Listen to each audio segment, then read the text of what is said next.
Folks, I have on the line with me right now Peter Coleman. He's with the National Citizens.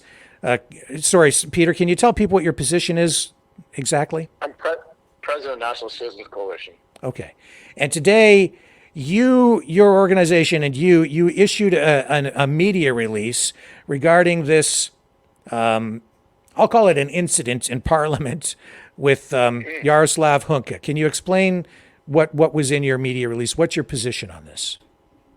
Well, it just seems to be one thing after another. We were talking about the fact that it was inappropriate to have this guy in the House of Commons when he's been accused of doing war crimes with the Nazis, basically. I know he's 98 years old, but it's just the PMO and the government have to do a better job of vetting who should be allowed to be in the House of Commons for these kind of dialogues. And it's one thing for Zelenskyy to be here, but this just seems like it slaps people in the face the wrong way, especially the Jewish community.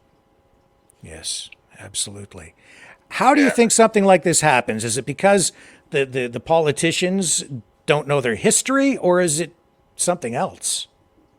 Well, look, Stephen Harper ran our organization for 5 years before he went back into politics and became prime minister. So I've been around him enough in the day to know that the PMO office and the people, these things are usually, Rick, very well vetted. It's usually very tough to get into something, to a meeting or the House of Commons or some of this as a guest if your past is sort of troubling for what they're trying to accomplish as far as their message in the House of Commons. And somebody dropped the ball, and I don't, you think what happens, Rick, is that the Speaker of the House of Commons will take the fall for it, but I'm not sure it's his fault.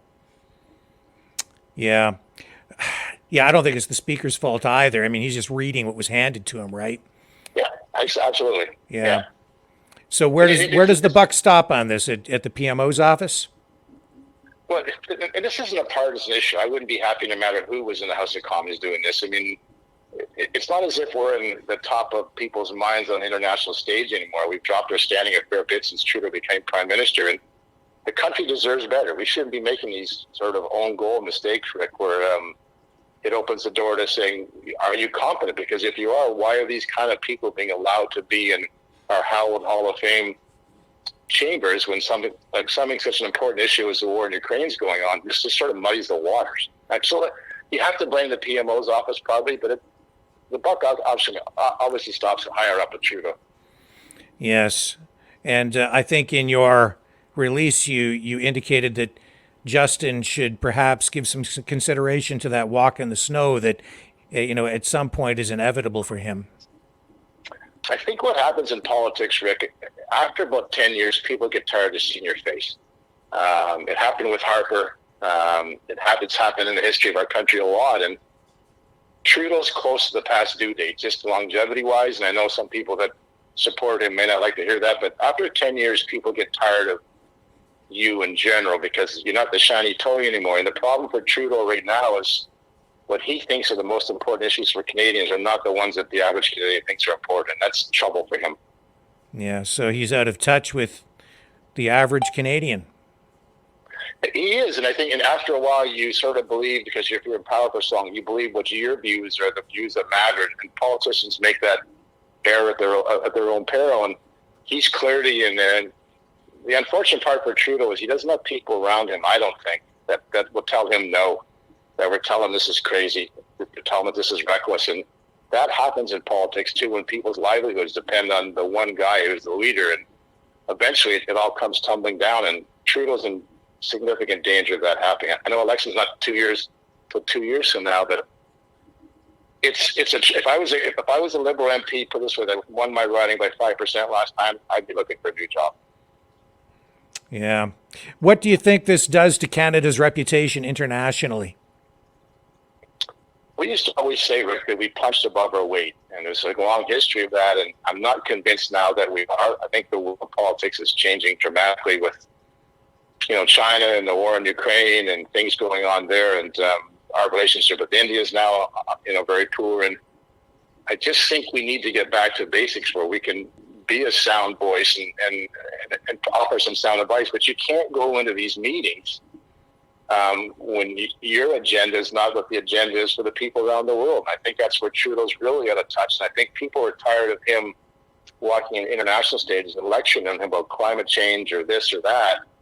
Well, they've got much bigger issues to deal with than that. Not that climate change isn't important, because it is, but on the world stage, I can guarantee you that's not the number one issue for a lot of people. As much as people say it is, it's not. Yes. Peter, I'm so grateful for you calling in tonight to offer your perspective on this and to give some depth to this conversation. Is there anything else you think I might have been missing here in this talk? No, I just wish we were getting better from our politicians across all stripes. And this is another disappointing, as I said, an own goal. It just doesn't need to be happening. And everything we do seems to be diminishing our stuff on the international stage. And you just hope as a Canadian that it'll stop sometime soon, but you don't get the comfort when these things happen. It's going to happen anytime soon. Yeah, I guess another important thing is, and this is what I was trying to get at just before you called. I love our country, and I think we still have to have faith that, things will work out. We will have elections. This will pass, but it absolutely needs to be addressed. Well, that's the problem, because I'm a fiscally conservative guy, and so is our organization. But at the end of the day, as much as I don't like Trudeau, and I think hasn't been a great prime minister, I still want him to succeed, because you want the country to do well. So even if you don't agree with the prime minister, you want him to do well on behalf of Canadians. And I don't get that sense that he's doing well for us right now, and both at the local level and at the international level. And I wish it wasn't that way, Rick.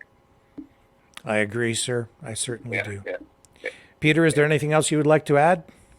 I'm good. I appreciate being on your show, Rick. Thank you so much for calling in tonight. Very helpful. I really appreciate it. You take care. Have a good night, Rick. You too. Bye for now. Bye-bye. Excellent call. Truly appreciate that. And folks, with that, I am going to take a brief break and we will come back. And we do have other news to talk about tonight, so stay with me. More right after this.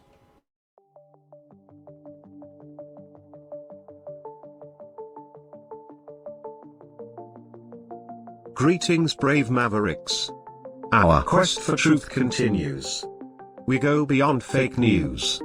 Together we expose propaganda. Together we pull others out of rabbit holes. We are maverick thinkers. We are all unique individuals. Defenders of individual rights and freedoms. Credible. Trusted. Grounded in reality.